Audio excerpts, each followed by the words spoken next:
In this video, you'll learn how to connect pump.fun to your Phantom wallet. By following these steps, you will successfully link your wallet to the platform for a seamless experience. Begin by opening your preferred web browser. In the address bar, type the URL for pump.fun and press the enter key.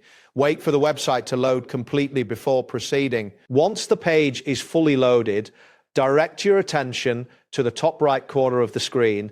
You will see a button labeled Connect Wallet. Click on this button to initiate the wallet connection process. After clicking Connect Wallet, a list of available wallets will appear on your screen.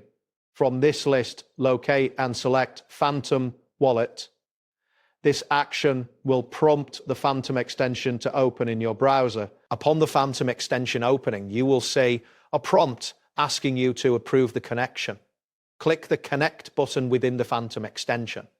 This step is crucial for establishing a secure link between pump.fun and your wallet. After you have clicked Connect, you may need to wait a moment for the connection to be processed. Once completed, your wallet address will be displayed on the pump.fun website. This confirmation indicates that your Phantom wallet is now successfully connected. That wraps up today's guide.